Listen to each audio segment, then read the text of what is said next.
केवळ 1.5 दिवस शाळेत गेलेल्या या व्यक्तीने स्वकर्तृत्वावर मराठी भाषेत 35 कादंबऱ्या, 19 कथासंग्रह, 14 लोकनाट्ये, 11 पोवाडे, शेकडो लावण्या आणि गाणे लिहिलेत। असे एकमेव मराठी साहित्यिक ज्यांचा स्टॅच्यू हा रशियामध्ये बसवण्यात आलाय ते म्हणजे तुकाराम भाऊराव साठे उर्फ अण्णाभाऊ साठे।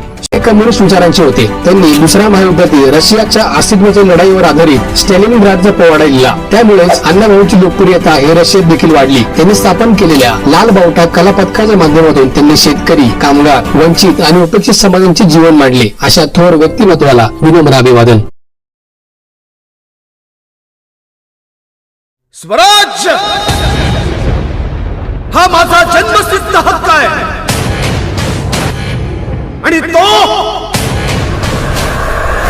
मी मिळवणारच। 1857चं बंड मोडून का पडलं? राणी लक्ष्मीबाई, तात्या टोपे यांचं बलिदान वाया का केलं? कारण आपण एकत्रपणे लढलोच नाही। खूप झाल्या योजना, खूप झाले विचार। आता एकतर मरा नाहीतर मारा।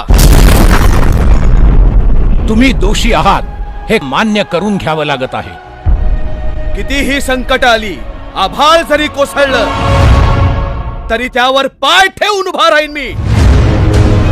कोण कुठला हा इंग्लंड देश? आपण सगळे हिंदुस्थानी एकत्र येऊन त्याच्यावर थुंकलो तरी सुद्धा त्याच्यात वाहून जाईल।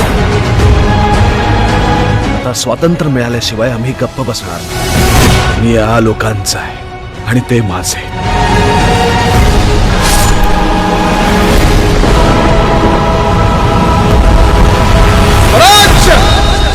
ब्रिटिशों से लड़ रहा हूं। स्वराज्य के लिए खून बहाना ही होगा, नहीं तो मिले हुए स्वराज्य की कोई कीमत नहीं रहेगी।